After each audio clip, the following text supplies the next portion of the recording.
के जंगल में नहीं, कश्मीर की पहाड़ी में खड़ा होता, वीरप्पन मेरी नजर में तू और भी बड़ा होता, वीरप्पन मेरी नजर में तू और भी बड़ा होता। ये हमारे देश के अंदर की समस्या। अभी तक राजकुमार छूट नहीं रहा, हम करोड़पति में उलझे। दूसरा करोड़पति बनता, उसका अपने को मजा आता। अरे मैं उस अमिताभ बच्चन को कहना चाहता हूं, इतने सवाल पूछता है, ताजमहल कहां पे है, कुतुब मीनार कहां पे है, कभी इस देश की बुद्धिजीवी जनता से एक सवाल किया है कि इस देश की जनता कितने दिन भूखी रह सकती है? 1 दिन, 2 दिन, 3 दिन या 365 दिन? अगर तुझे इस सवाल का सही जवाब मिलेगा तो उसको 1 करोड़ रुपए दे देना। ये हमारे देश का दुर्भाग्य। अपन दूसरे का सुख देखकर दुखी रहते हैं। बच्चे बिगड़ रहे हैं, उनकी चिंता नहीं अपने को, और पाकिस्तान का क्या करना है? अभी 4-5 दिन पहले मैं बच्चे के पास गया, मैंने कहा उसका अभ्यास कैसा चल रहा है देख लूं। मैंने कहा कैसा चल रहा है? बोले पिताजी इस साल तो निपट लूंगा, अगले साल तो स्प्लेंडर लेके देना। मैंने कहा स्प्लेंडर से क्या करेगा? बोले मैं स्कूल जाऊंगा। मैंने उससे कहा जानता है शास्त्री जी तेरे उम्र के थे, नदी तैर के पार करके जाते थे। बच्चा बोला रहने दो पिताजी, भगत सिंह तुम्हारे उम्र के थे, फांसी पे चढ़ गए थे। तुम यहां क्या कर रहे हो? ये बच्चे अपने सामने। अभी एक स्कूल में गया था मैं 4-5 दिन पहले, कवि सम्मेलन था स्कूल की प्रांगण में 5 अक्टूबर को, शिक्षक दिवस पर। हमारे यहाँ शिक्षक बच्चों को कैसे पढ़ा रहे हैं और शिक्षक लीपापोती कैसे कर रहे हैं। एक स्कूल में गया था तो एक मास्टर अपने बच्चे से पूछ रहा था कि बोले कवि आए हैं, इनके सामने कोई गलत जवाब नहीं देना। तो मास्टर ने बच्चे से पूछा, बोले बताओ 8 और 8 कितने होते हैं? बच्चा बोला फुल कॉन्फिडेंस से बोला सर 20। मास्टर ने उसकी पीठ थपथपाई, बोले शाबाश, आज तूने स्कूल की इज्जत रख ली। मैंने मास्टर साहब से कहा मास्टर साहब ये 8-8 20 बोल रहा है, आपने कहा उसकी इज्जत रख ली। अरे बोले साहब कल तो ये 24 कह रहा था। धीरे धीरे सुधर रहा है, जब आप अगले साल आएंगे वो 16 पे आ जाएगा। ये हमारे देश की शिक्षा है, ये शिक्षा व्यवस्था है। अभी इतनी ऐसी शिक्षा व्यवस्था से हम कैसे पीढ़ी का निर्माण करेंगे? मुद्दतों वक्ष में पली होगी, यूं लपट में कविता ढली होगी। अगर आज चमन की फिजा नहीं बदली तो आने वाली पौध अब नक्सली होगी। अगर आज चमन की फिजा नहीं बदली, इस पौध को हमें बदलना है। और इसलिए जो राजनीति पर भी कविता नहीं करूंगा, चिंता मत करिए। अब राजनीति पर एक दल पे कविता करो तो दूसरा नाराज हो जाता है। यहां वो कवि बैठे मधुमिता शुक्ल है, ओमपाल सिंह निडर है, उधर कवि घटना नहीं घटती कविता तैयार। कारगिल में आक्रमण नहीं हुआ, कविता तैयार। घटना घटी नहीं, कविता तैयार। कई बार तो घटना इंतजार करती कि तुम कविता लिखो तो मैं घटूं।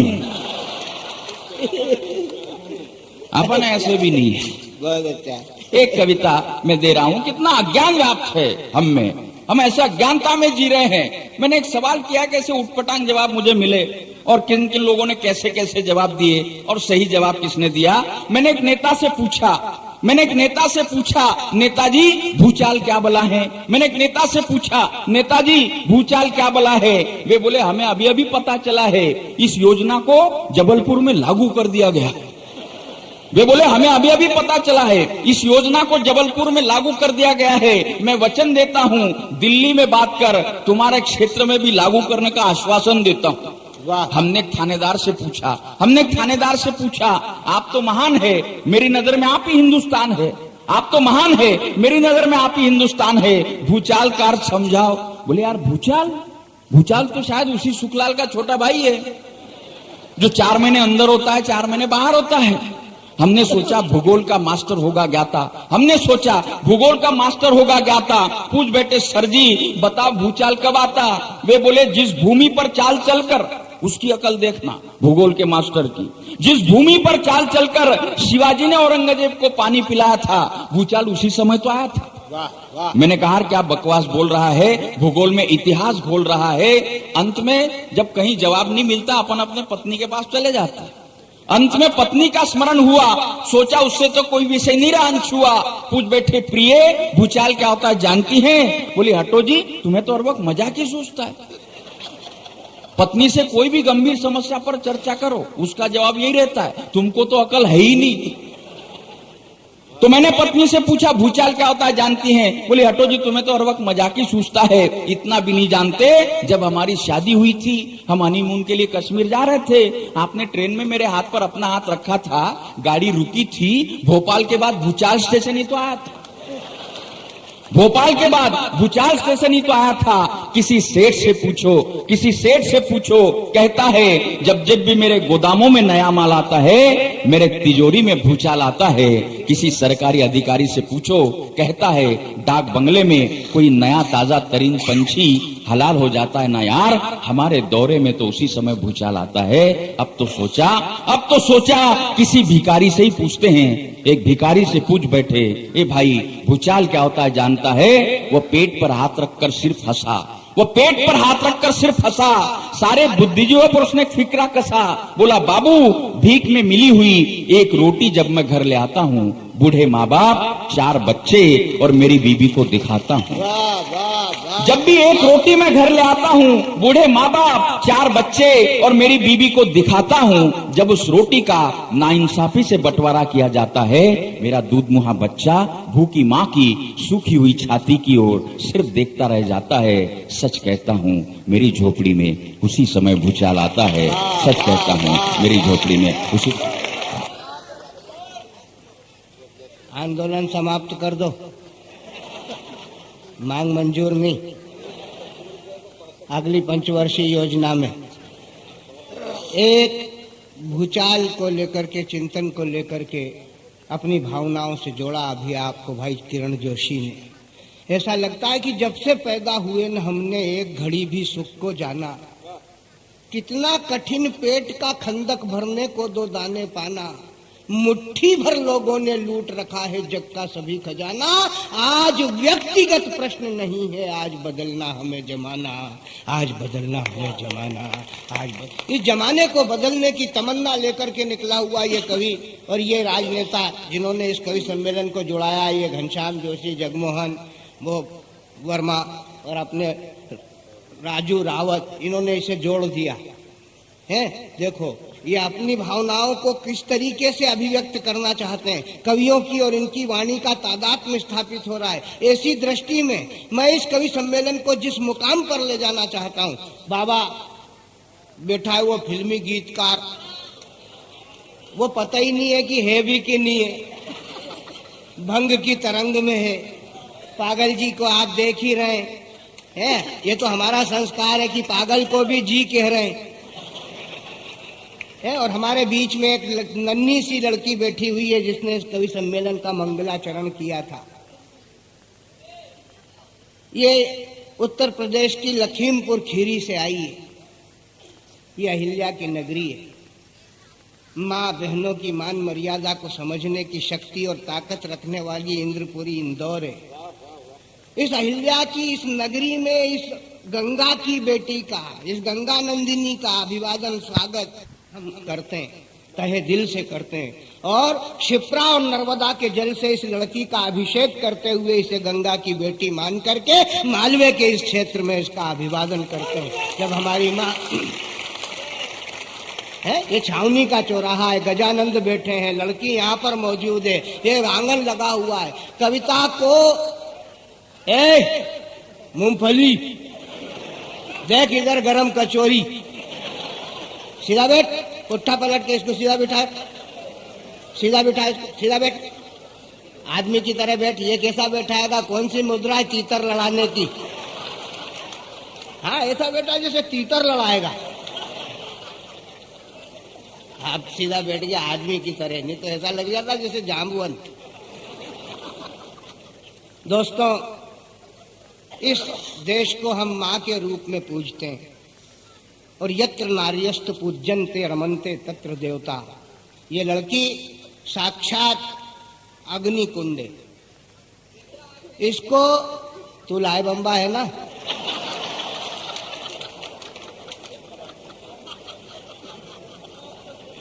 अरे मेरे मुंह मत लगना, लगना तो पांव ही लगना। हाँ, मैं ये कहना चाहता हूं कि ये साक्षात वन ही वन है। अग्निकुंड। सरस्वती की असीम कृपा से विभूषित इस लड़की का, इस कन्या का हम इस महफिल में स्वागत करते हैं, अभिवादन करते हैं। और अभिवादन करते हुए इससे कहना चाहते हैं कि आओ, इस देश के दुख दर्द को, अपनी भावनाओं को तरंगायित करते हुए मालवा के इन रसज्ञ श्रोताओं तक अपनी भावनाओं के धारा के प्रवाह को पहुंचाओ। जोरदार तालियां बजा करके आप मधुमिता शुक्ला को बुलाओ। आई हैं आपके बीच में तुम्हारी मधुमिता शुक्ला। बोल देव बुराड़िया की।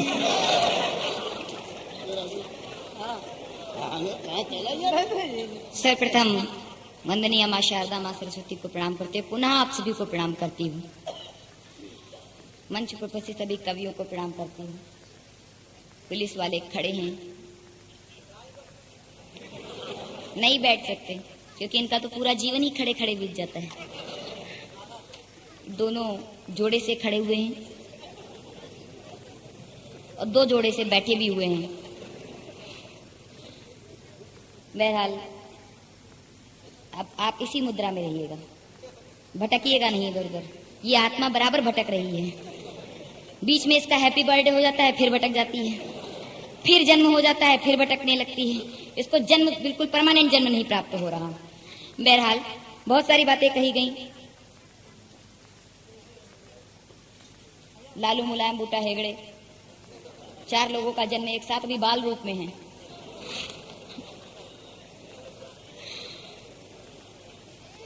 चल होएगा, जाने दे उसको, बोल।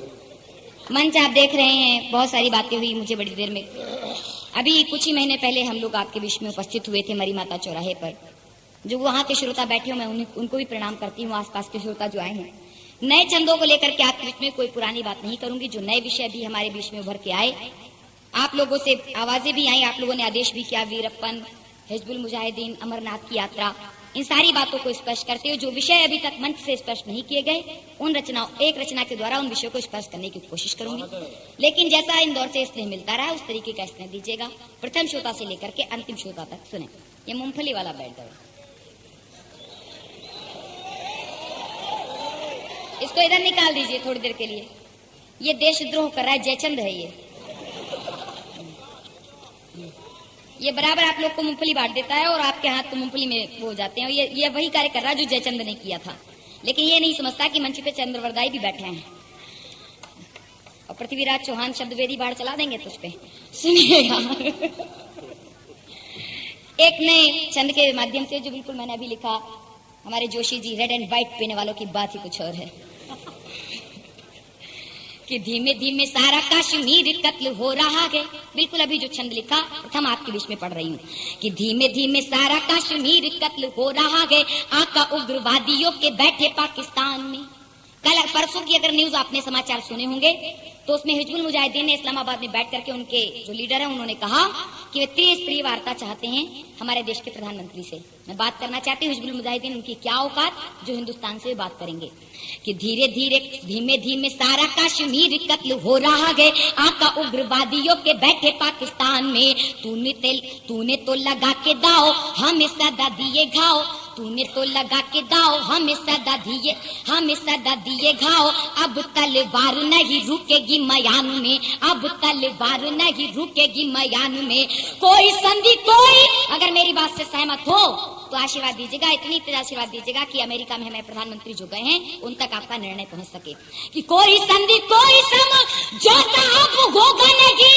जीती हुई भूमि अब देंगे नहीं दान में, जीती हुई भूमि अब देंगे नहीं दान में। और अगली पंक्ति पे आशीर्वाद चाहती हूँ, जीती हुई भूमि अब देंगे नहीं दान में। सेना को बस देनी होगी 3 दिन की खुली छूट, सेना को बस देनी होगी 3 दिन की खुली छूट। सारा पाकिस्तान होगा अपने हिंदुस्तान में, सारा पाकिस्तान होगा अपने हिंदुस्तान में, सारा पाकिस्तान होगा अपने हिंदुस्तान में। जियो जियो जियो। अब एक बार आप अपनी ओर से बोलिए, मुझे कहने की जरूरत तो रहने की, आप लोग मुझसे ज्यादा अच्छी तरह बोल सकते हैं। अगर ऐसा लग रहा है तो कवि सम्मेलन की पूर्णतया शुरुआत के लिए आप एक बार भारत माता का जयकार लगाइए, लगे कि देश के चिंतन की बात हो रही है।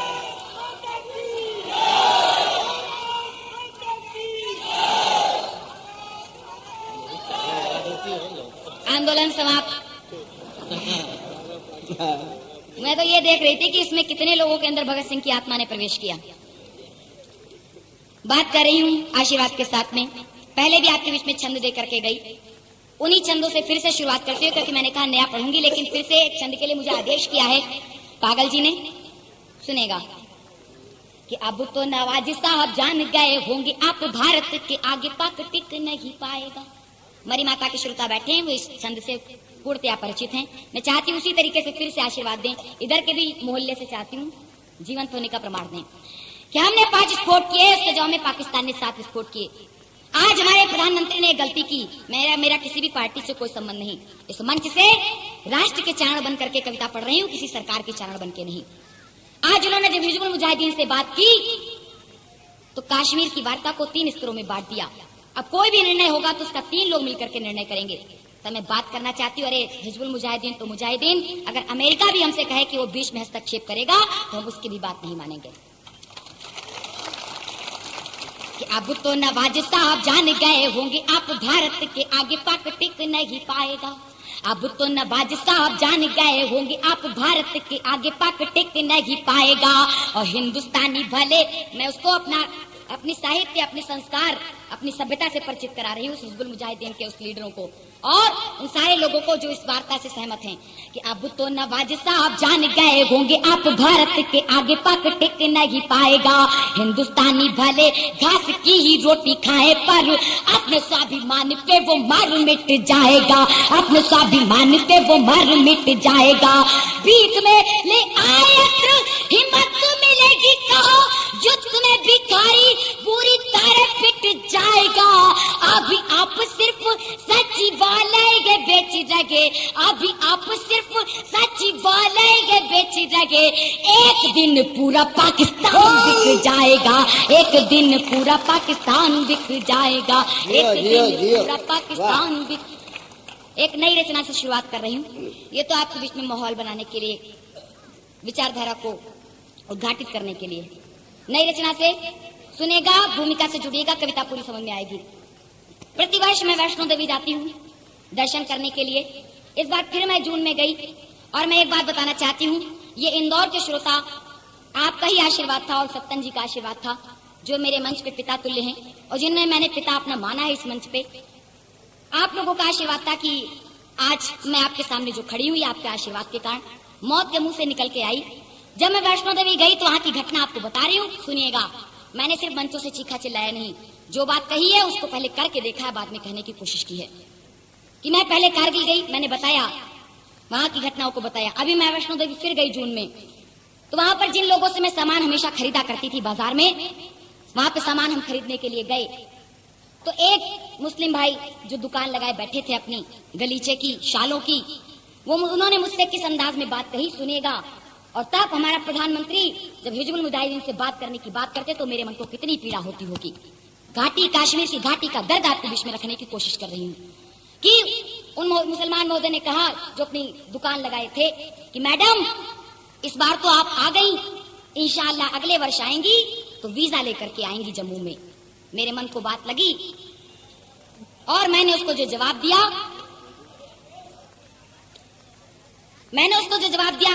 मैंने उससे कहा कि तुम मेरी सरजमीन पे खड़े होकर के गद्दारी की बात कर रहे हो। हमारे उसके वार्तालाप को सुनकर के भीड़ इकट्ठा हो गई, भीड़ के आसार अच्छे नजर नहीं आए। उसी समय सबसे पीड़ादायक पंक्ति आपके बीच में रखने की कोशिश की, जिसकी वजह से मैंने पूरी कविता लिखी और इस रचना की शुरुआत इंदौर से कर रही हूँ, क्योंकि इससे अच्छे जीवन के श्रोता हमें देश भर में नहीं मिलते। पंक्तियां दे रही हूँ, सुनिएगा। कि एक बैसाखी पे टिका हुआ आदमी, जैसे ही भीड़ इकट्ठा हो गई, भीड़ के आसार अच्छे नजर नहीं आए, तो एक बैसाखी पे टिका हुआ आदमी जल्दी जल्दी मेरे पास आगे बढ़ के आया, मुझे एक तरफ किनारे ले गया, बोला कि इनसे आप भिड़ने की कोशिश मत कीजिएगा, ये अपने आप को हिंदुस्तानी नहीं मानते, ये अपना प्रधानमंत्री अटल बिहारी वाजपेयी को नहीं मानते, ये अपना प्रधानमंत्री परवेज मुशर्रफ को मानते हैं। और मैंने अब की बार जब 15 अगस्त को अपनी दुकान पे झंडा फहराया तो इन्हीं लोगों ने मेरी दुकान को आग लगा दी और झंडा फहराने के इनाम में मेरी एक टांग काट ली और बैसाखी पकड़ा दी। जिस देश के शीश मुकुट कश्मीर में झंडा फहराने पे बैसाखी मिलती हो, उस देश का वो दर्द मैं गाने की कोशिश कर रही हूं, सुनेगा।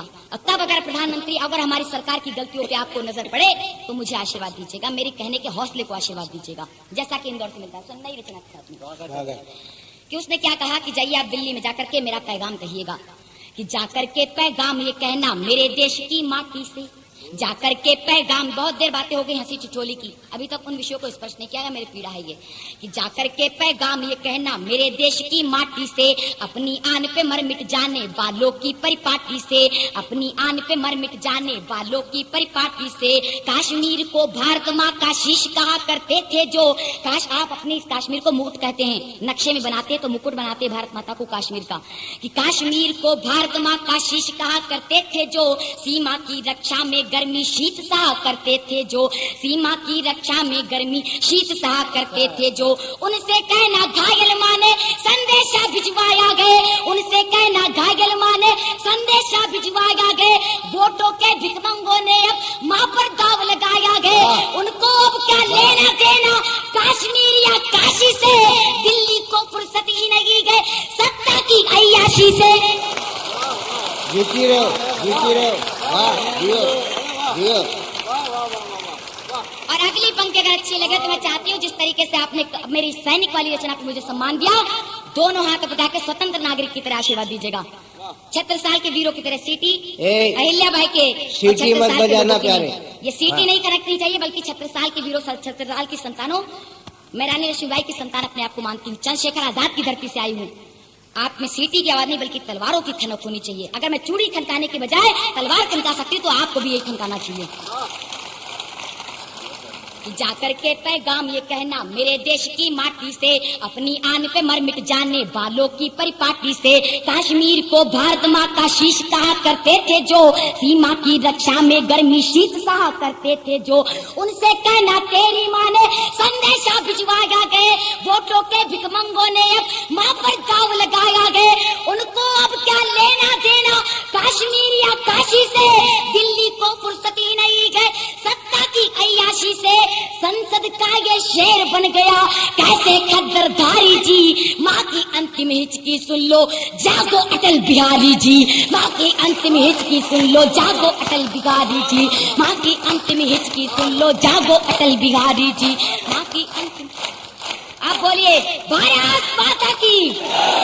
अब लगा कि कवि सम्मेलन हो रहा है कि माँ की अंतिम हिचकी सुन लो जागो अटल बिहारी जी, आजादी में हाथ गवाए क्या क्या और गवाएगी। एक समझौता हुआ तो हाथ काट के अलग कर दिया, लेकिन हाथ कटने के बाद तो मैं भी जिंदा रह सकती हूँ, लेकिन अगर हमारा शीश काट दिया जाए तो क्या हाल होगा।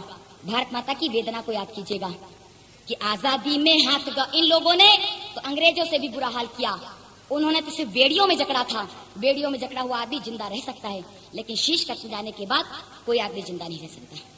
कि आजादी में हाथ गवाए क्या क्या और गवाएंगी। पंक्तियों पे आशीर्वाद चाहती हूँ सत्संग जी से, जिस रचना के लिखने की प्रेरणा मुझे इनसे मिली। कि आजादी में हाथ गवाए क्या क्या और गवाएंगी, कश्मीर का शीश कटा तो भारत माँ मर जाएगी, कश्मीर का शीश कटा तो भारत माँ मर जाएगी। वो लाशों पर लाशें गिनते खुले आम मनमानी में, वो तो लाशों पे लाशें गिन रहे हैं, माना कि कारगिल युद्ध समाप्त हो गया। मैं नेपाल बॉर्डर से आई, एक तरफ नेपाल है हमारे 35 किलोमीटर, भी सत्तन जी गए हमारे यहाँ 26 तारीख को, एक तरफ 35 किलोमीटर नेपाल, एक तरफ 80 किलोमीटर चीन, उस बॉर्डर पे मैं रहती हूँ। तब पंक्तियां कह रही हूँ कि आजादी में हाथ गवाए क्या क्या और गवाएंगी, कश्मीर का शीश कटा तो भारत माँ मर जाएगी।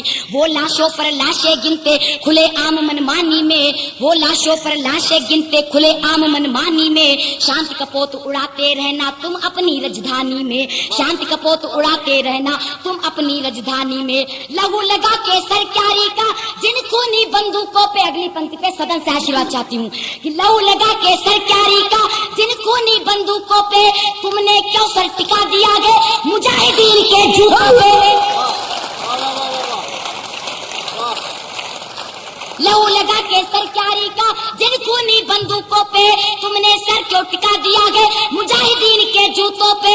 उग्रवाद से इसी तरह यदि भिड़ने से कतराओगे, वो दिन दूर नहीं जम्मू में वीजा लेकर आओगे, वो दिन दूर नहीं जम्मू में वीजा लेकर आओगे।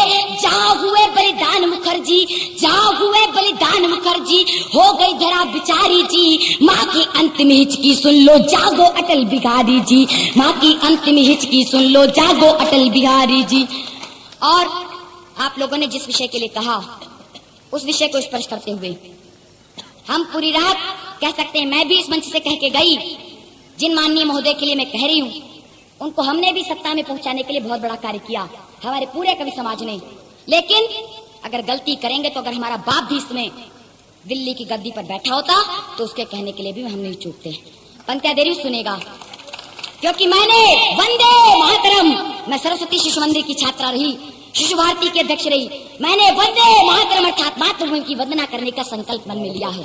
पंक्तियां देरी सुनिएगा कि राजनीति ने लाचारी के कीर्तिमान सब तोड़ दिए। अगर एक कारगिल के लिए 697 सैनिक शहीद हो सकते हैं तो क्या 163 के लिए 163 नहीं शहीद हो सकते 3 उग्रवादियों के लिए? पंक्तियां देना चाहती हूँ, कभी रूबिया के लिए कभी 163 के लिए हम उग्रवादी छोड़ देते हैं। ये सैनिक चाहे जितनी गर्मी ठंडी कुछ भी हो उसी तरह बंदूक लिए खड़ा रहता है। पंक्तियां देना चाह रही हूँ कि राजनीति ने लाचारी के कीर्तिमान सब तोड़ दिए, आतंकी जितने पकड़े थे उससे ज्यादा छोड़ दिए, आतंकी जितने पकड़े थे उससे ज्यादा छोड़ दिए, उग्रवादियों की मर्जी के जो चाहे मनवाते गए। और हमारे जसवंत सिंह जी तब क्या करते हैं कि उग्रवादियों की मर्जी के जो चाहे मनवाते गए, मंत्री जी खुद कार से अपनी उनको छोड़ के आते गए। तालियां बजाने तो दमदार तरीके से बजाए, लगे कि मर्दों के बीच में सुना पड़ रही है। राजनीति ने लाचारी के कीर्तिमान सब तोड़ दिए, आतंकी जितने पकड़े थे उससे ज्यादा छोड़ दिए, उग्रवादियों की मर्जी है जो चाहे मनवाते गए, मंत्री जी खुद कार से अपनी उनको छोड़ के आते गए। वन में भूखा भले रहे पर, इन्होंने कहा 2 शेर के विषय में इन्होंने अंतर बताया कि 2 तरीके के शेर होते हैं, एक सर्कस का शेर, एक जंगल का शेर। मैं बता रही हूँ सही परिभाषा क्या होती है, इन्होंने सही स्पष्ट परिभाषा नहीं दे पाए। ऐसा लगे कि मैंने स्पष्ट परिभाषा देने की कोशिश की है तो आशीर्वाद दीजिएगा कि राजनीति ने लाचारी के कीर्तिमान सब तोड़ दिए, आतंकी जितने पकड़े थे उससे ज्यादा छोड़ दिए, उग्रवादियों की मर्जी है जो चाहे मनवाते गए, मंत्री जी खुद कार से अपनी उनको छोड़ के आते गए। वन में भूखा भले रगे पर शेर शेर सा गोता गए, वन में भूखा भले रगे पर शेर शेर सा गोता गए, सर्कस वाला शेर गली के कुत्ते जैसा गोता गए।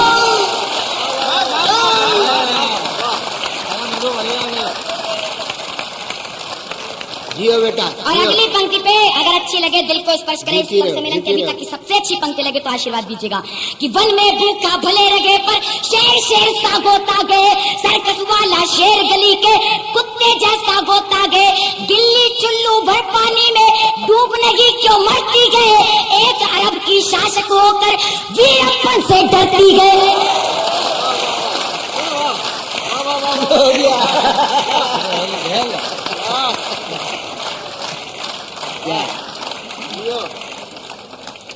दिल्ली चुल्लू भर पानी में डूबने की क्यों मरती गए, एक अरब की शासक होकर वीरप्पन से डरती गए।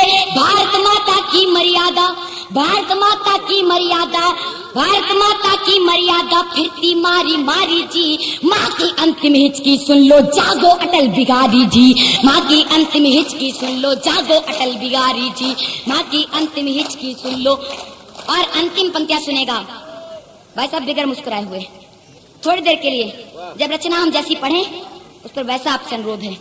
अंतिम पंक्तियां, ऐसा नहीं कि मैंने सिर्फ सत्ता पक्ष के लोगों से बात की, अरे प्रतिपक्ष नेताओं से भी बात करना चाहती हूँ, लेकिन उससे पहले आपने कविता सुनी होगी, सुनेगा, मंच से भी आशीर्वाद चाहती हूँ। ओमपाल सिंह जी निडर शासन में रहे, सत्तन जी भी एक समय में अपने शासन में रहे, प्रशासन के साथ में रहे, लेकिन आप लोगों ने कविता सुनी होगी मेरी 51 कविताएं, माननीय अटल बिहारी वाजपेयी जी की एक किताब है, उसमें उन्होंने एक कविता लिखी कि जंग नहीं होने देंगे।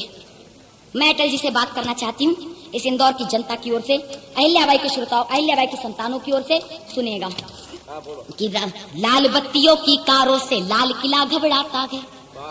कभी लाल किले पे खड़े होकर जब सरदार वल्लभ भाई पटेल भाषण दिया करते थे तो लाल किला अपने पर गौरव महसूस किया करता था, उसको गौरव का एहसास था। लेकिन आज तो तिरंगा भी इससे इस बात पे शर्मसार होता है कि उसको खद्दर का क्यों बनाया जाता है। पंक्तियां देना चाह रही हूँ कि लाल बत्तियों की कारों से लाल किला घबराता गए, बुरी तरह से आज तिरंगा खद्दर से भय खाता गए, तुम तो सूरज के वंशज हो क्यों जलने से डरते हो। अगर इससे खारी पंक्ति कोई इस मंच से कह सके तो मुझे आशीर्वाद मत दीजिएगा कि तुम तो सूर हमारे लखनऊ के हैं, लेकिन फिर भी बात कहने की कोशिश कर रही हूँ कि तुम तो सूरज के वंशज हो, क्यों जलने से डरते हो? तुम तो सूरज के वंशज हो, क्यों जलने से डरते हो? ऐसी क्या मजबूरी है जो नेहरू जैसे लगते हो?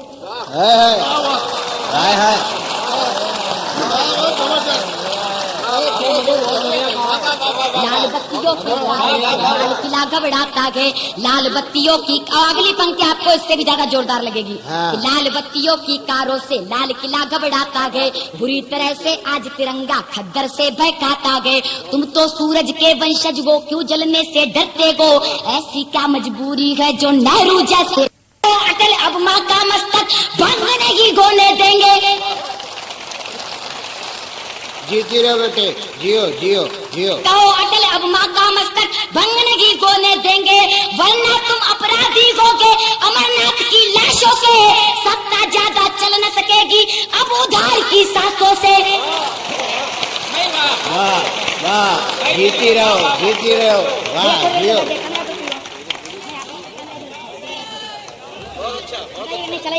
चलाइएगा नहीं बिल्कुल। मुझे दूरदर्शन पे या पिक्चरों में आने से मुझे कोई इसका मोह नहीं। मैंने तो ग्वालियर में भी इस बात को सरेआम कहा। माननीय जयभान सिंह पवैया जी और भी अन्य लोग बैठे थे जिनका मैं नाम नहीं यहाँ पर लेना चाहती। उनके सामने मैंने कहा, कह रहे आप, उन्होंने मुझे इनाम दिया। मैंने कहा इनाम अपने पास में रखिए आप, मुझे तो अगर इस देश की सरकार पद्मश्री भी दे तो उसे भी मैं ठुकरा दूंगी, क्योंकि मेरे लिए सबसे बड़ा पुरस्कार इन श्रोताओं का प्यार, इनकी तालियां हैं। इससे बड़ा पुरस्कार मेरे लिए सृष्टि में नहीं बना। कि लाल बत्तियों की कारों से लाल किला घबराता गए, बुरी तरह से आज तिरंगा खद्दर से भय खाता गए। आप थोड़ी देर के लिए मुस्कुराहट बंद करें अपने। तो मुस्कुराहट बंद करनी भी आती है मुझे, ये भी आप परिचित हैं। लाल किला है, मुस्कुरा रही है जो। मैं इस बात का जवाब बाद में दूंगी, इनको जवाब मैं दे भी नहीं सकती। सुनेगा, क्योंकि मैं इनको अपना गुरु, अपना पिता सब कुछ मानती हूँ। कि तुम तो सूरज के वंशज हो, क्यों जलने से डरते हो? ऐसी क्या मजबूरी है जो नेहरू जैसे लगते हो? बंद करो ये कविता, अपनी जंग नहीं होने देंगे।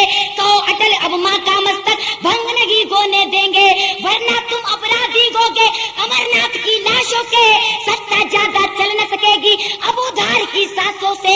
ठोकर पर रखो सिंहासन, जो आपका तेवर हुआ करता था कभी, कि ठोकर पर रखो सिंहासन, करो वतन से यारी जी। माँ की अंतिम हिचकी सुन लो, जागो अटल बिहारी जी। माँ की अंतिम हिचकी सुन लो, जागो अटल बिहारी जी। माँ की अंतिम हिचकी सुन लो, जागो अटल बिहारी जी। और अंतिम पंक्ति आपके बीच में, कैसा नहीं कि मैंने सिर्फ सत्ता पक्ष के लोगों से बात की। यहाँ जो लोग भाजपा के बैठे हो अब वो सुन लें, जो कांग्रेसी बैठे हो वो भी सुन लें। हमारे उत्तर प्रदेश से ज्यादा दल आप क्या नहीं होंगे। हमारा उत्तर प्रदेश तो दलदल में ही दलदल में चला गया है। इतने दल हैं कि नाम ही नहीं याद रहते कि किसका क्या नाम है। ऐसे ऐसे दल पैदा हो गए। लेकिन फिर भी मध्य प्रदेश के लोगों से बात करना चाहती हूँ कि अगर मैंने सत्ता पक्ष के लोगों से बात की तो प्रतिपक्ष नेताओं से बात करना चाहती हूँ। उन्होंने कौन कौन सी काली करतूतें की हैं देश के साथ में, गिनाना चाह रही हूँ आपके बीच में। कि कुछ बंदर तो बजा रखे गए गांधी जी की ढपली को। जियो बेटा, जियो जियो। कि कुछ बंदर तो बजा रहे गए गांधी जी की ढपली को। भूल गए जो चरखा खादी, भूल गए जो तकली को, भूल गए जो चरखा खादी, भूल गए जो तकली को। क्या समझे बोलोगे जनता देश की अदला बदली को। अगली पंक्ति पे आपसे अच्छा रिस्पांस मुझे कहीं पर भी नहीं मिलेगा। सुनेगा, क्योंकि आप देश के साथ पूर्णतया जुड़े हुए हैं। कि कुछ बंदर तो बजा रहे गए गांधी जी की ढपली को, भूल गए जो चरखा खादी, भूल गए जो तकली को। क्या समझे बोलोगे जनता देश की अदला बदली को। राष्ट्रभक्ति वो कैसे कह दे सत्ता की इस खुजली को।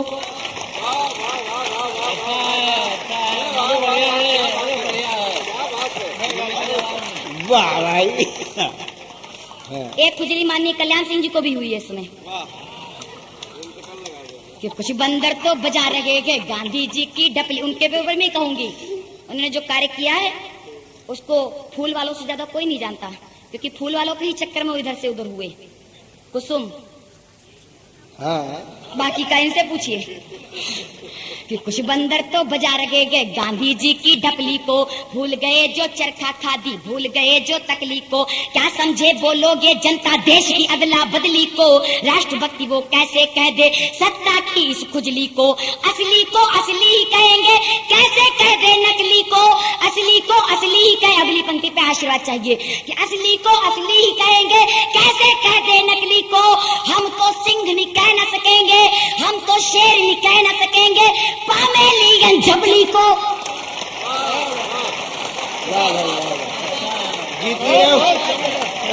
बजाइए अंतिम तक श्रोताओं पालिए चाहती हूँ।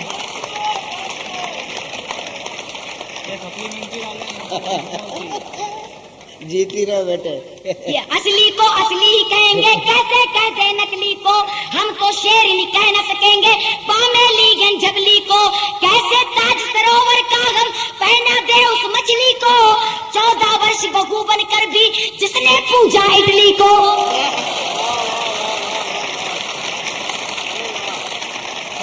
जीती रहो।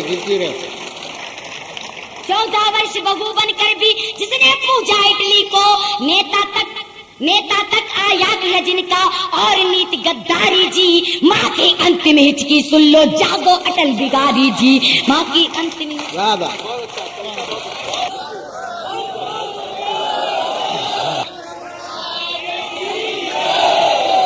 आप सत्यनारायण भगवान की जो बोल रहे हो, कलावती की कथा पसंद आ गई है?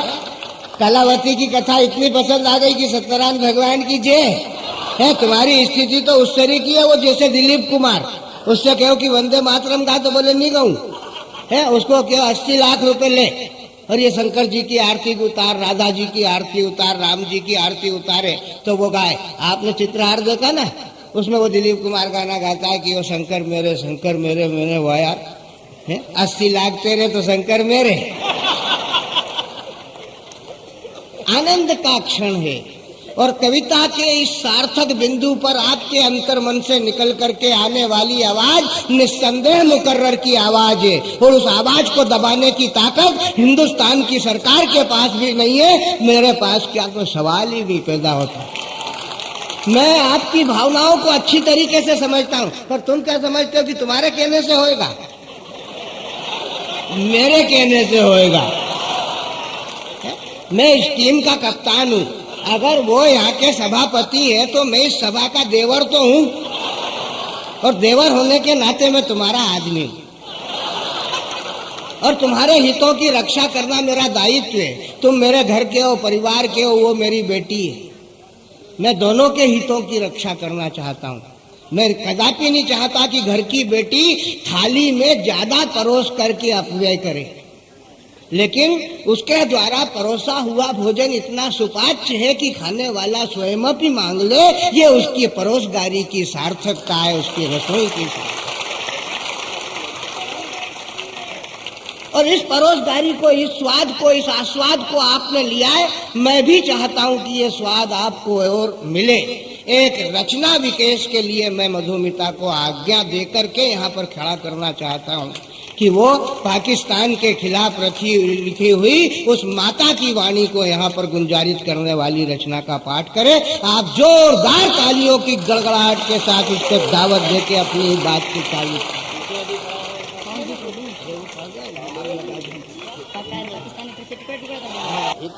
आगे भी तो बोलो। मोरिया रे नहीं बोले गणपति बप्पा मार गया टप्पा। गणपति बप्पा ये जगमोहन गा रहा था अभी,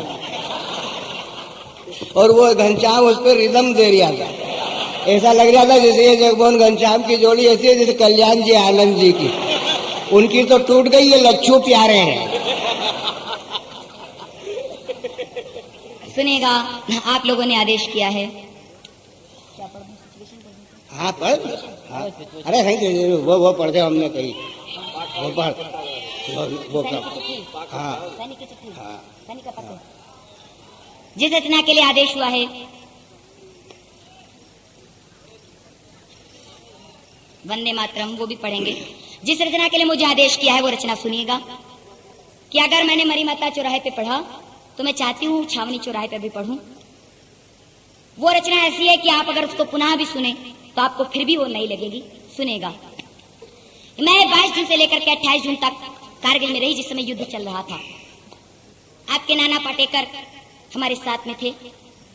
हमने वहां पर जाकर के जो सैनिकों के कैंप में आंखों देखे दृश्य देखे, उनका वर्णन मैं कविता के माध्यम से आपके बीच में कर रही हूँ।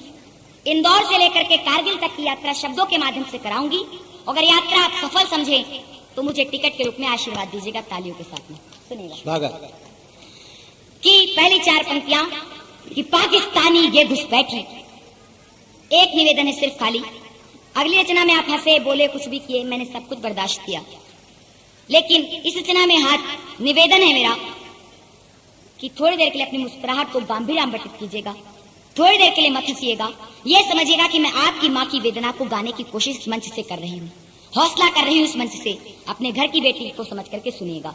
सुने पंक्तियां कि पाकिस्तानी ये घुसपैठी, पाकिस्तानी ये घुसपैठी झूठी शान में ऐठे हैं। पाकिस्तानी ये घुसपैठी झूठी शान में ऐठे गए। भीख मांगकर दुनिया भर से कुछ हथियार समेटे गए।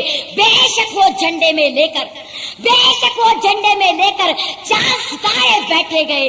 क्या खाकर हमसे जीतेंगे हम सूरज के बेटे गए। क्या खाकर हमसे जीतेंगे हम सूरज के बेटे गए। क्या खाकर हमसे जीतेंगे।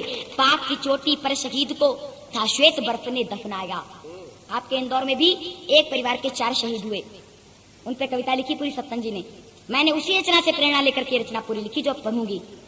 जब कैप्टन जाहूजा अपने विमान को लेकर के पाकिस्तान की सीमा में प्रवेश करते हैं, हम स्वयं उनको विदाई देते हैं, अंतिम विदाई देते हैं, उनसे हाथ मिलाते हैं। वो जब सैनिक बर्फ की चोटी पर गिरता है तो प्रकृति उसे बर्फ का कफन पहना देती है। उस सैनिक के शरीर से रक्त का प्रवाह होता है, उस पर कुछ घास जमाती है। झंडे के 3 रंगों को ध्यान रख के बात कहने की कोशिश की है। आशीर्वाद चाहूंगी, सुनेगा। श्रोता बीच में बात कर रहे हैं, उनके लिए सारी बातें मैं भूमिका बांध रही हूँ कि क्या खाकर हमसे जीतेंगे हम सूरज के बेटे गए। पाक की चोटी पर शहीद को था श्वेत बर्फ ने दफनाया। जब हिंद के लाल लहू ने हरी घास को नहलाया। सुभाष स्वर्ग से देखी धरती, सुभाष स्वर्ग से देखी धरती, खुशी से तब वो चिल्लाया। बोला बापू आकर देखो पाक पे तिरंगा लहराया। बोला बापू आकर देखो पाक पे तिरंगा लहराया। बोला बापू आकर देखो। अब यहाँ से रचना प्रारंभ करती हूँ, सुनेगा। इस रचना में तालियां बजाए बहुत अच्छी बात है। आंख से एक आंसू निकल आएगा तो मेरी रचना सार्थक होगी। सुनेगा। मेरा अगर गला भराए तो क्षमा चाहूंगी उसी समय, क्योंकि इस रचना को मेरे सामने दृश्य उभर आते हैं जो मैंने देखे। सुनेगा। निडर जी, पागल जी रहने जहां भी हो वहां मेरी आवाज उन तक पहुंच रही है तो सुने। वो राजस्थान की धरती से आए हैं। राजस्थान की धरती झुंझुनू जिले के सबसे ज्यादा शहीद हुए इस कारगिल युद्ध में। वहां एक श्रीनगर हॉस्पिटल में मैंने एक सैनिक से बात की। एक सैनिक घायल अवस्था में पड़ा हुआ, जिसका एक हाथ कटा हुआ, जिसकी एक पैर कटा हुआ, आंख फूटी हुई, बंकर फूटने से कान चला गया। मैंने उससे कहा भाई आपको कैसा लगता है, आप देश पे शहीद हो गए।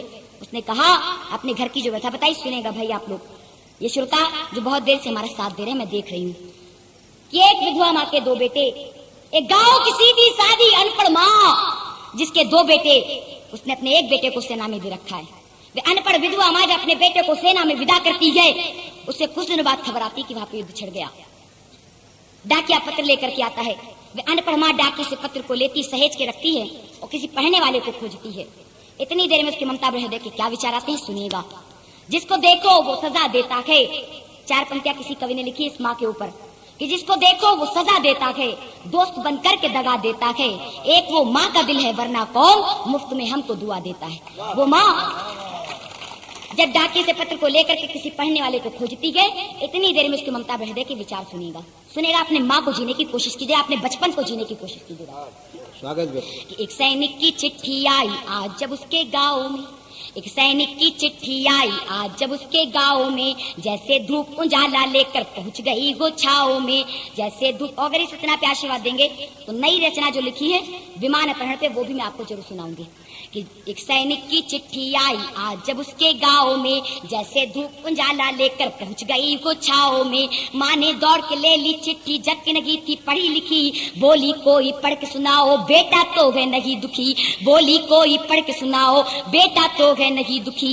बचपन में वो रो पड़ता था, यहाँ से जुड़िएगा, बचपन में वो रो पड़ता था जरा से गीले बिस्तर में, मैं गीले में सो जाती थी उस जिद्दी के चक्कर में।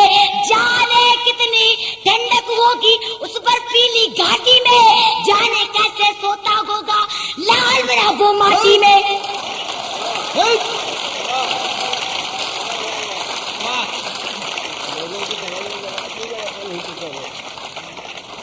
बहुत खुशी हुई कि हंसी और ठिठोली के बाद साथ में आपने इस पंक्ति पे भी आशीर्वाद दिया कि जाने कितनी ठंडक होगी उस बर्फीली घाटी में, जाने कैसे सोता होगा लाल मेरा वो माटी में।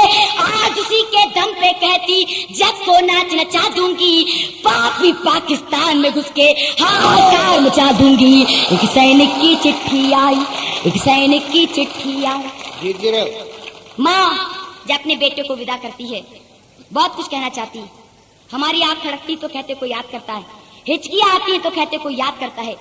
आपके पास मोबाइल है, बहुत से लोग बैठे होंगे इसमें जिनके पास मोबाइल होगा, फोन है, वायरलेस है, सब कुछ है, इंटरनेट अब तो आ गया, लेकिन वो माँ जिसके पास ना मोबाइल है, ना इंटरनेट है, ना फोन है, वो कैसे जान जाती कि उसका बेटा सुरक्षित है कि नहीं है। आज अपनी माँ से कभी अपने बचपन में दूर होंगे तो आपकी माँ कैसे जान जाती होगी कि आप सुरक्षित हैं कि नहीं है। आपको चोट लगती होगी तो उसको सिसकारी भरती होगी। सुनेगा पंक्तियां, इतनी जल्दी चला गया वो दे न सकी कुछ भी उसको, इतनी जल्दी चला गया वो दे न सकी कुछ भी उसको, सिर्फ एक टक रही देखती था बड़ी दूर जाना जिसको, सारी रात उसी का चेहरा रही देखती जाने क्यों, लेटती हूँ फोटो रख रख कर मन कहता है माने क्यों, लेटती हूँ फोटो रख रख कर मन कहता है माने क्यों, तेरी कुशलता जानू लेती दिल मन को समझाता गए।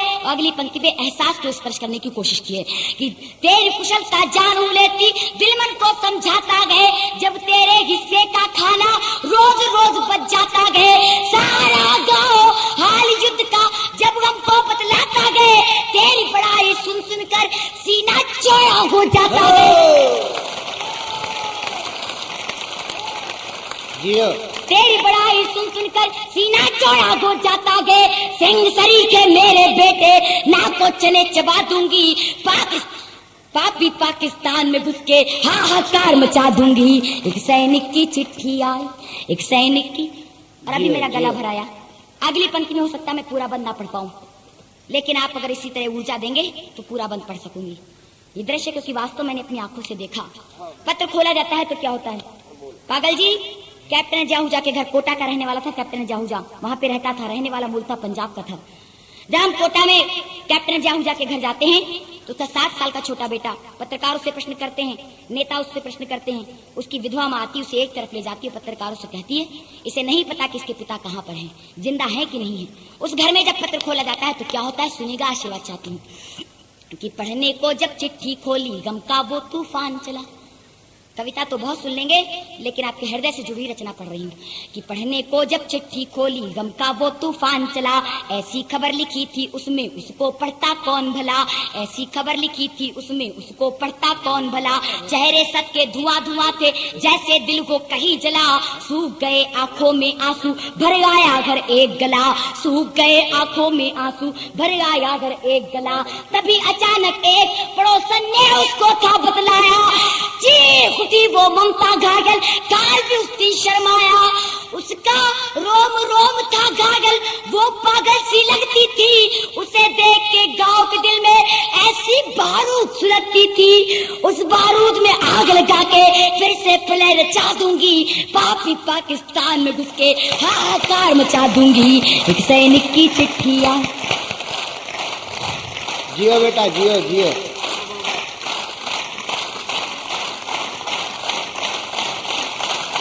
बोलिए भारत माता की।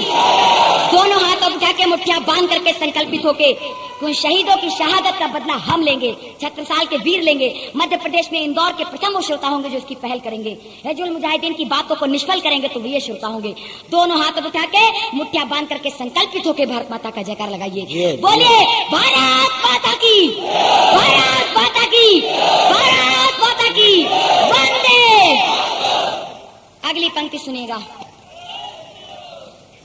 बिल्कुल आज हम विदेशों में जब जाते हैं कि इसमें से कुछ कभी विदेश भी गए। जब विदेश जाते हैं तो हमसे ये नहीं कहा जाता कि आप लालू के देश से आए हो, हमसे ये नहीं कहा जाता कि आप मुलायम के देश से आए हो, हमसे ये नहीं कहा जाता कि आप अटल जी के देश से आए हो। हमसे यही कहा जाता है कि आप राम के देश से आए हैं, आप आर्य की संतान हैं। राम को सांप्रदायिकता से हटा के बोलिए जय जय श्री राम। ये कोठारी बंधु की आत्मा बोली। पंक्तियां सुनेगा इस थोड़ी देर के लिए नारेबाजी को बंद करके। उसकी 7 वर्ष की छोटी बहन, अभी तक मैंने तालियां मांगी आपसे, लेकिन अब राष्ट्रभक्त श्रोताओं को मैं कहती हूँ कि अपने हाथों को रोके तो रोकें। 7 वर्ष की छोटी बहन नाचती है, कूदती है, खुशियां मनाती है। किस बात पे नाचती है? कि भैया का पत्र सीमा से आया है, रक्षाबंधन का पर्व निकट है, शायद भैया के आने की खबर लिखी है। उसको कुछ नहीं पता कि इस पत्र में क्या लिखा है।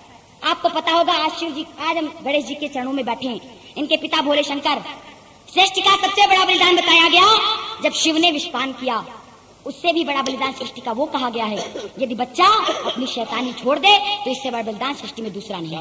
पंक्तियां देना चाहती, सुनेगा। वो 7 वर्ष की छोटी बहन क्या कहती है जब पत्र खोला जाता है तो क्या कहती, सुनेगा। और अपनी बहन को याद कीजिएगा, उस दिन को याद कीजिएगा जब किसी भी राखी के दिन आपकी कलाई सुनी हो और आप अपनी बहन से दूर हो। कि कुछ भी समझ नहीं पाई वो बहन बहुत छोटी भोली, कुछ भी समझ नहीं पाई वो बहन बहुत छोटी भोली। बोली भैया घर आ जाओ शैतानी हमने छोली, बोली भैया घर आ जाओ शैतानी हमने छोली। राखी उसने खुद ही बनाई और बस्ते में छिपा लिया। बोली जब मैं पहनाऊंगी कितना खुश होंगे भैया, बोली जब मैं पहनाऊंगी कितना खुश होंगे भैया। उसकी ये सब बातें अपनी गुड़िया से ही गोती थी, क्योंकि वो अकेली बहन किसकी, बच्चे की। आप शैतानियों को सोचिए। उसकी ये सब बातें अपनी गुड़िया से ही गोती थी, जिनको सुनकर वो बूढ़ी माँ फूट फूट कर रोती थी। अगली पंक्ति पे आशीर्वाद। जिनको सुनकर वो बूढ़ी माँ फूट फूट कर रोती थी, सोचती थी वो कैसे कह दे सपने सवर न पाएंगे, तुझसे राखी बंधवाने अब कभी न भैया आएंगे।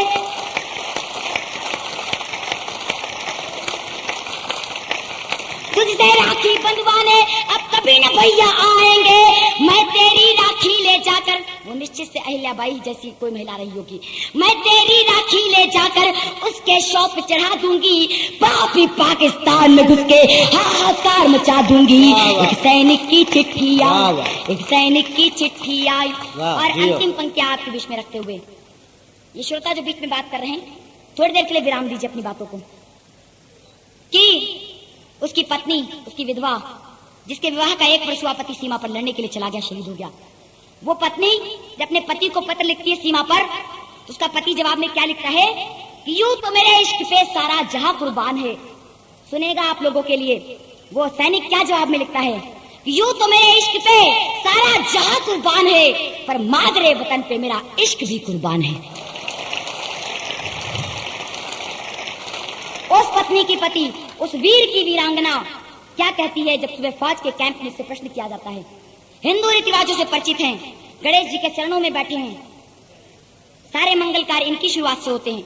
विवाह कराते हैं तो 7 फेरों के साथ में 7 जन्म के 7 वचन दिलाए जाते हैं। जिसके विवाह का 1 वर्ष हुआ, पति सीमा पर लड़ने के लिए चला गया, शहीद हो गया, वो क्या कहती है, सुनेगा। आशीर्वाद चाहती हूँ कि किसी का ध्यान नहीं था उस पर जो जिंदगी मरी मिटी। इन भाई साहब को थोड़ी देर के लिए बैठा लीजिए, भाई साहब थोड़ी देर के लिए बैठ जाइए, आपसे निवेदन है। अब जो उठेगा या तो पाकिस्तान का या हिजबुल मुजाहिदीन का, कि किसी का ध्यान नहीं था उस पर जो जिंदगी मरी मिटी, किसी का ध्यान नहीं था उस पर जो जिंदगी मरी मिटी, जिसने अपने होठ सिए थे जिसकी सारी दुनिया लुटी। अब की बार की लग्नों में भी आप लोगों में से बहुत लोगों का विवाह हुआ होगा, जिसके विवाह का 1 वर्ष हुआ, पूरा जीवन का श्रृंगार लुट गया। वो क्या कहती है कि किसी का ध्यान नहीं था उस पर जो जिंदगी मरी मिटी, जिसने अपने होठ सिए थे जिसकी सारी दुनिया लुटी। गम से फटा हुआ दिल कहता क्यों साजन तुम रूठ गए। गम से, अगली पंक्ति सत्तन जी को समर्पित करती है कि गम से फटा हुआ दिल कहता क्यों साजन तुम रूठ गए। 7 जन्म के वादे केवल 1 वर्ष में टूट गए। वाह वाह। क्या के 7 जन्म के वादे केवल 1 वर्ष में टूट गए। माँ का सूना सू निकल आई, सूनी जीवन की बस्ती, बिना प्राण के जाने कैसे मेरी सांसें गए चलती। देख लेना फिर भी ये जीवन जीकर तुम्हें दिखाऊंगी, तेरे अंश को पैदा करके तेरी तरह बनाऊंगी।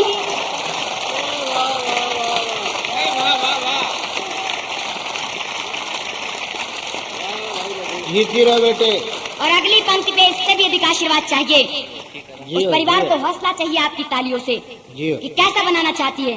कि देख लेना फिर भी ये जीवन जीकर तुम्हें दिखाऊंगी, तेरे अंश को पैदा करके तेरी तरह बनाऊंगी। गम की आंच में तपा तपा कर लोहा उसे बना दूंगी, पापी पाकिस्तान में घुस के हाहाकार मचा दूंगी। एक सैनिक की चिट्ठी आई, एक सैनिक की चिट्ठी आई। और अभी तक इस पूरे मंच से किसी ने जवाब नहीं दिया। मुझसे सब वरिष्ठ पढ़ चुके, वरिष्ठ पागल जी इस बात का जवाब देंगे, मुझे उनसे अपेक्षा है। सत्तन जी जवाब देंगे, निडर जी इधर कई महीनों से मंच पर उनकी छूट गया अभ्यास, इसलिए उन्होंने नहीं दिया, लेकिन वो भी दे सकते थे, सक्षम है। लेकिन फिर भी इन सारे लोगों के सामने, इन वरिष्ठ लोगों के सामने मैं अपनी कुछ प्रयास इनके सामने रख रही हूँ। सुनिएगा कि विमान का अपहरण पाकिस्तान ने किया, छिछोरी हरकत की उसने, अपने छिछोरत्व को अपना प्रमाण दिया कि उससे बड़ा छिछोरा देश में कोई नहीं, उससे बड़ा नपुंसक देश। पूरी एटलस उठा के देख लीजिए, पूरे विश्व का नक्शा उठा के देख लीजिए, सिर्फ पाकिस्तान एक ऐसा हिस्सा है जिससे बड़ा नपुंसक देश कोई भी नहीं। अरे हम तो चाहे तो भी चुटकी बजाते सिर्फ यही श्रोता लेके चले जाएंगे, लाहौर तो लाहौर, पिद्दी ना पिद्दी का शोरबा पूरा पाकिस्तान उठा के ले आएंगे। उस माँ, उसकी पत्नी ने बात कर ली, उसकी बहन ने बात कर ली, लेकिन वो माँ जिसने ऐसा लाल स्कोप से दिया, वो क्या कहती है सुनेगा। एक माँ की कविता भी ओम व्यास पढ़ेंगे, एक माँ का चित्रण मैं आपके सामने कर रही हूँ इस पाकिस्तान की छिछोरी हरकत का जवाब देते हुए कि मौत बनी थी जिसकी दुल्हन, वो दूल्हा तो नहीं मिला। आप छिपरा के तट पे रहते हैं, हम गंगा के तट पे रहते हैं, चाहे जितना तूफान आ जाए, कभी कभी नर्मदा में भी बाढ़ आती है, आप नर्मदा के तट पे रहते हैं, लेकिन एक बात बता दे, पूरे इस सृष्टि में सिर्फ एक ऐसी नदी है जिसमें चाहे जितना तूफान आ जाए वो उसी तरीके से निर्मल बहती रहती है, उसमें कभी कोई बाढ़ नहीं आती। हम गंगा के तट पे रहने वाले, गंगा में चाहे जितना तूफान आ जाए कोई परिवर्तन नहीं होता। वो माँ, उसके जीवन में भी एक बहुत बड़ा तूफान आया था, फिर भी वो वीरांगना क्या जवाब देती है सुनिएगा। आप अपने रक्त का अगर उसमें परिचय पाएं तो आशीर्वाद दें कि मौत बनी थी जिसकी दुल्हन, वो दूल्हा तो नहीं मिला। मौत बनी थी जिसकी दुल्हन, वो दूल्हा तो नहीं मिला, लेकिन सारे गांव में उस दिन कोई चूल्हा नहीं जला, लेकिन सारे गांव में उस दिन कोई चूल्हा नहीं जला। सुबह फौज के कैंप में जब गांव सिमट आया सारा, वो माँ हस्ती खड़ी हुई थी जैसे गंगा की धारा, वो माँ हस्ती खड़ी हुई थी जैसे गंगा की धारा, वो माँ हस्ती खड़ी हुई थी जैसे गंगा की धारा। और ऐसा लगे कि आज पूरा इंदौर जागृत है, और इंदौर के साथ में पूरा मध्य प्रदेश जागृत है, मध्य प्रदेश के साथ में पूरा देश जागृत है। ऐसी तालियां बजाएगा उसके अगले जवाब पे इन नौजवान श्रोताओं के लिए कि मौत बनी थी जिसकी दुल्हन, वो दूल्हा तो नहीं मिला, लेकिन सारे गांव में उस दिन कोई चूल्हा नहीं जला। सुबह फौज के कैंप में जब गांव सिमट आया सारा, वो माँ हस्ती खड़ी हुई थी जैसे गंगा की धारा, बोली तब तक बलिदानों का खत्म न होने दूंगी दौर, बोली तब तक बलिदानों का खत्म न होने दूंगी दौर, जब तक बेटे के बदले में जी नहीं लूंगी लाहौर। जीती रहो, वाह जियो। और अगली पंक्ति पे शहीद के सम्मान में अंतिम श्रोताओं तक चाहती हूँ दोनों हाथ उठा करके उसका सम्मान कीजिएगा कि बोली तब तक बलिदानों का खत्म न होने दूंगी दौर, जब तक बेटे के बदले में जी नहीं लूंगी लाहौर। बेटे का जो हत्यारा है कातिल बच न पाएगा, साहब मेरा दूसरा बेटा कारगिल हो जाएगा। जियो जियो जियो जियो, आशीर्वाद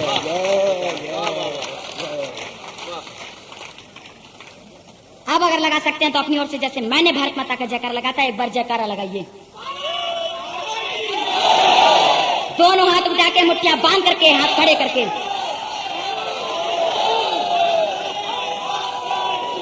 वंदे वंदे वंदे जजेश जजेश। आप लोगों ने वंदे मातरम कहा, मैंने आपका सुनिएगा, मैंने आपकी परीक्षा लेने के लिए आपसे वंदे मातरम का जयकारा लगवाया। क्यों? क्योंकि इसी देश में एक महोदय और रहते हैं जिनके विषय में सत्तन जी ने भी आपको बताया कि उनसे कहते हैं साहब वंदे मातरम बोलिए, तो कहते हैं इसे सांप्रदायिक शब्द में नहीं बोलूंगा। महोदय के लिए माननीय दिलीप कुमार जी, उनका नाम है दिलीप कुमार, एक नाम है उनका यूसुफ खान, एक नाम हमने रखा गद्दार खान।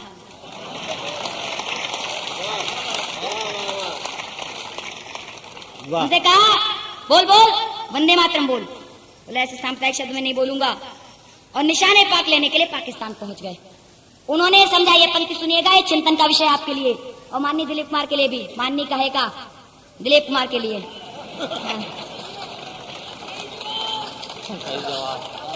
दिलीप कुमार का उससे कहा कि उनको ये लगा कि शायद उनकी कला का सम्मान किया गया। हमारे देश की उस बेवकूफ फिल्म इंडस्ट्री ने उन्हें कला क्या कौन सा सम्राट बता दिया, अभिनय सम्राट बता दिया। मैं होती तो उनको अभिनय सम्राट क्या बल्कि अभिनय करना नहीं आता यही कह देती। जिसको देशभक्ति का तजुर्बा नहीं, जिसके देश के अंदर देशभक्ति का जज्बा नहीं, वो काहे का कलाकार।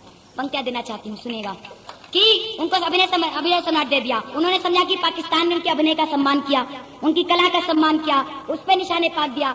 लेकिन दिलीप कुमार सुन, ये तेरी कला का सम्मान नहीं था, ये तेरी गद्दारी को सम्मानित किया गया पाकिस्तान में।